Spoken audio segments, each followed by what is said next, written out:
paz do Senhor Jesus, a todos vocês que estão aí nos acompanhando, eu quero trazer uma palavra que está no Evangelho de Jesus, segundo escreveu João, né? Esse texto que fala-nos acerca de Pedro, né? Quando Pedro volta, né, para suas velhas práticas, a prática do pescar, e alguns discípulos voltam juntamente com ele, né? Já que você vai voltar para pescar, Pedro, nós vamos voltar com você. Né, o texto está dizendo que depois daqueles dias, né, depois de alguns ocorridos, Pedro decide voltar, né, a pescar. A Bíblia diz que Pedro, quando volta para sua velha prática, junto com alguns discípulos, eles tentam uma madrugada toda apanhar peixes e não conseguem, né? Eles lançam as redes e cada vez que lançam as redes, eles ficam frustrados porque eles não conseguem pescar. E o texto vai dizer que então Jesus vai ao encontro, né, de Pedro e dos demais que ali estão. E quando Jesus chega, né, naquele lugar, Jesus pergunta para eles o que é a vez de comer. Né? Eles não conhecem Jesus, eles não reconhecem Jesus ali, né, naquela ocasião, e eles eles respondem aquilo que Jesus está perguntando. Quando Jesus pede para que eles lancem de novo a rede do lado direito e ainda cita, né, que 153 peixes seriam apanhados, João reconhece que então era o Senhor que estava falando. E esse é o contexto, né, desse capítulo, né, capítulo 21 do Evangelho segundo escreveu João.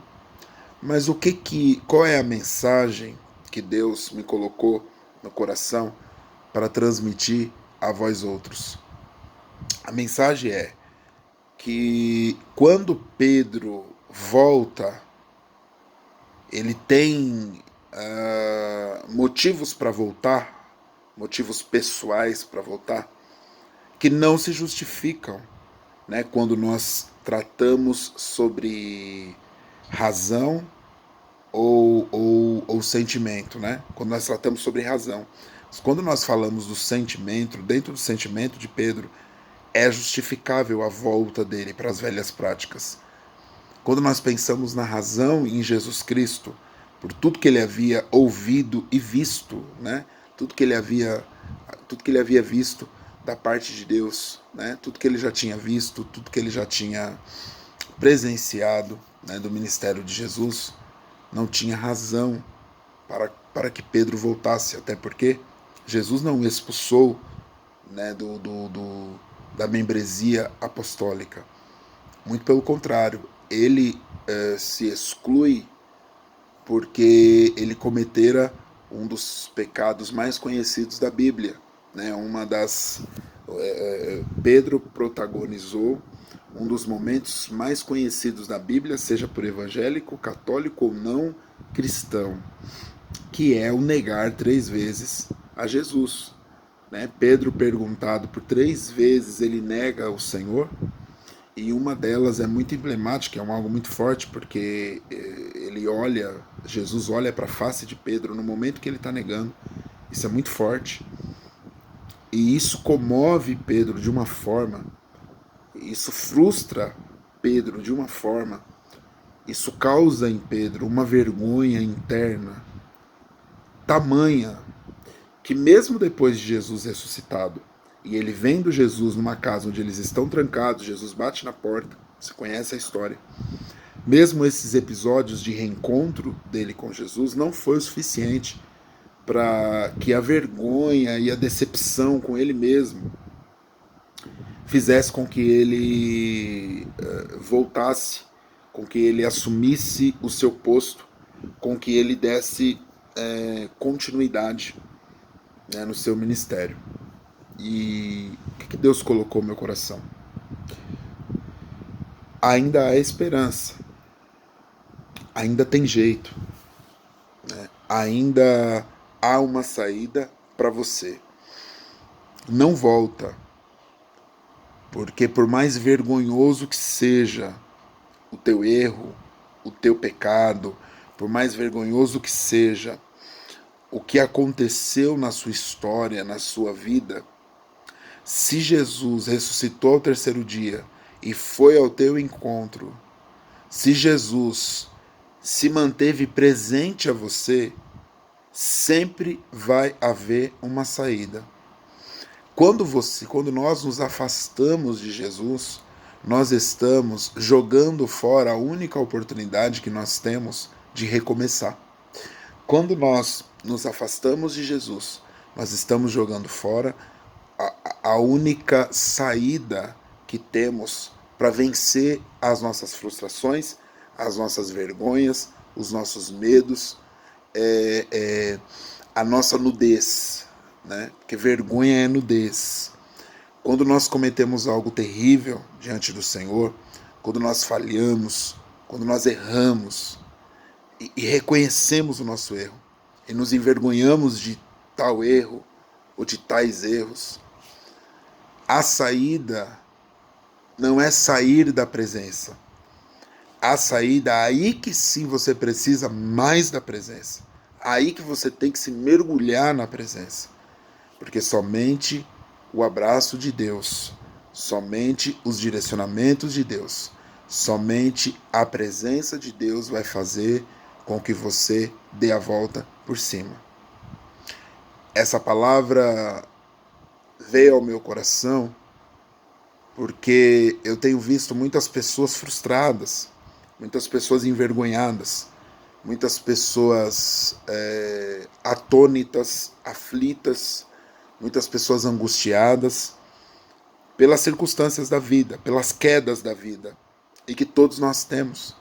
Todos nós em algum momento vamos pecar, vamos falhar, vamos nos envergonhar de nós mesmos por algum ou outro motivo, seja um motivo muito grave, ou seja um motivo mínimo. Nós vamos olhar para nós e vamos falar: eu não sou digno dessa presença. Eu não sou digno dessa honraria que Deus traz para a minha vida. Eu não sou digno desse reconhecimento. Eu não sou digno dessas conquistas que eu tenho. Eu não sou digno de tudo que Deus proporciona na minha vida. Todos nós, em algum momento, vamos olhar e vamos nos sentir dessa forma. Há uma diferença entre Pedro, que quando olha para ele não se acha digno, ele volta. Não é porque ele volta porque ele não conhecia a Deus. Não é porque ele volta porque ele não queria mais estar na presença de Deus. Na verdade, o voltar é uma forma de autopenitência.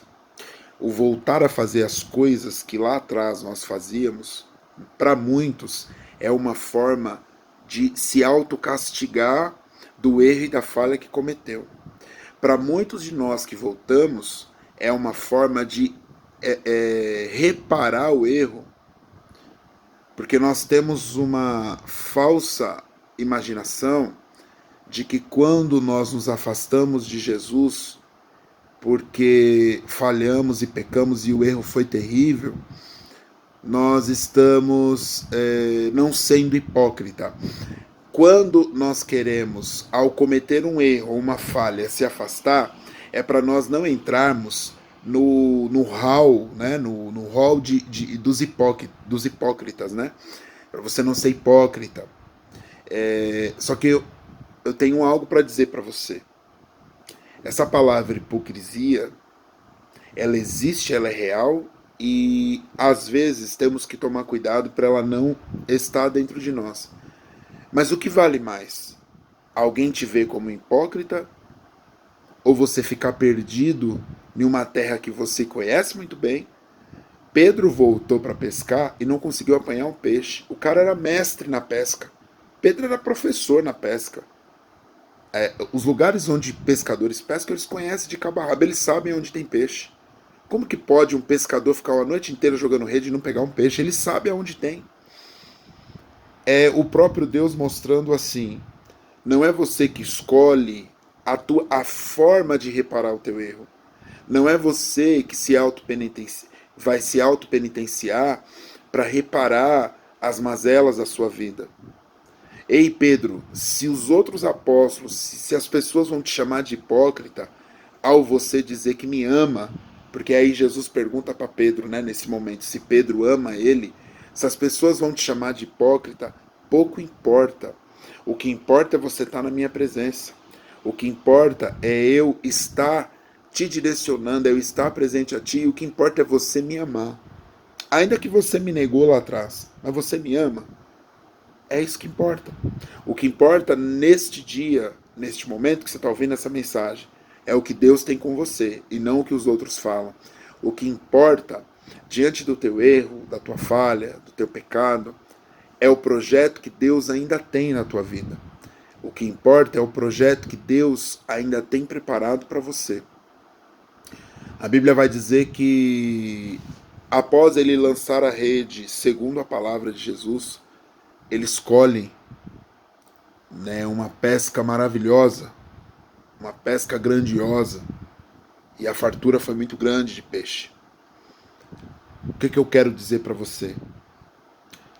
Ainda que alguém chamasse Pedro de hipócrita, ou duvidasse da regeneração dele, ou duvidasse do arrependimento dele, os peixes por si só, os frutos que ora agora voltaram para a vida dele, os frutos que iriam acontecer depois, após esse episódio, Pedro, né, Jesus sobe aos céus e Pedro vai dar um sermão e 3.000 almas são salvas para Jesus.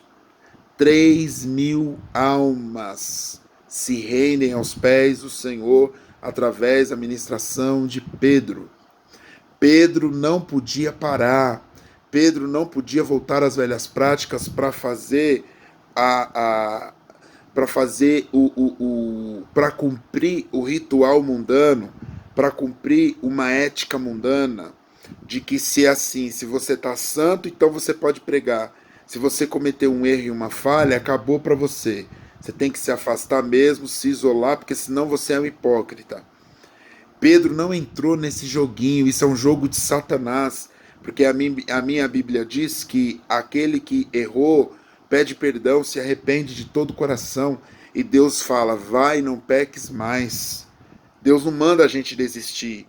Deus não fala, se afasta de mim por um tempo, que depois a gente volta a conversar. Deixa o seu ministério parado aí por um tempo, depois a gente volta a falar sobre ele. Em nenhum momento Jesus age de tal forma. A todo momento a Bíblia nos ensina que errou, pecou, caiu, falhou, agora que tem que buscar mais. Agora que tem que se achegar mais. E a caminhada é longa, a trajetória é longa. É isso que nós escutamos, é isso que nós vemos na Bíblia. Mas o que nós vemos no mundo, o que nós vemos no meio evangélico, de pessoas que não conhecem as Escrituras, de pessoas que estão apegadas a falas, até mesmo progressistas, desse progressismo que avança na mídia, na televisão, que nós vemos são cristãos atrelados a um pensamento mundano, a um pensamento vingativo, a um pensamento carnal, que é assim, só pode falar quem faz. Deixa eu te falar uma coisa, meu amigo. Ninguém vive tudo que prega. A gente prega que Lázaro ressuscitou. Eu nunca vi ninguém ressuscitar. A gente prega que Elias orou e caiu fogo do céu. Eu nunca vi fogo cair do céu. A gente prega que Sansão, com uma queixada de jumento, matou 1.000 pessoas. Eu nunca vi nenhum homem matar 1.000 pessoas se não for com uma arma de fogo. A gente prega que Josué orou e o sol parou, mas na verdade não foi o sol, né? O escritor colocou sol, mas a probabilidade de parar, quem gira é a terra, não é o sol. Então quem parou foi a terra. Mas independente disso, eu nunca vi isso. Então ninguém prega o que vive. O que acontece é que alguns não conheceram a Jesus. E o seu caráter é um caráter duvidoso. É um caráter, não é um caráter de Cristo. É um caráter de Belial, é um caráter de Ananias e Safira, é um caráter de Judas Iscariotes, que não está ao lado do Senhor, vendo os milagres, se alimentando e se convertendo a cada dia. É um caráter de alguém que está aquém do Evangelho. Para você ver, não foi Judas que negou Jesus. Quem negou Jesus foi Pedro. Mas o mesmo Pedro foi o Pedro que Jesus lhe entregou a autoridade sobre a igreja. Aí eu te pergunto, foi Judas que cortou a orelha de Malco? Também não foi. Foi Pedro. Mas quem era o diabo? Quem foi chamado de diabo? Foi aquele que teve algum pecado tão visual? Foi aquele explosivo? Foi aquele que foi mal falado? Não foi. O diabo era Judas, aquele calmo, sorrateiro, né? Aquela pessoa, é, aquela pessoa perspicaz, né? Aquela pessoa que vai comendo pelas beiradas, vai montando seu próprio campo, característica de uma cobra peçonhenta. Esse é Judas. Não se assemelhe ou não se confunda com Judas. Você é Pedro. E há uma nova história para a tua vida. Há um novo recomeço para você. Se Jesus não desistiu de Pedro, se Jesus não desistiu da chamada de Pedro, quem é o homem para dizer que ele desistiu de você? Quem é o homem para dizer que o seu ministério acabou? Quem é o homem para dizer que tudo está perdido? Jesus nessa manhã, Jesus nesse dia, nessa tarde ou nessa noite que você está vendo esse vídeo, está vindo ao teu encontro dizer: há uma saída para a tua situação, há uma saída para a tua história. Receba essa palavra em nome de Jesus. Que Deus te abençoe grandemente.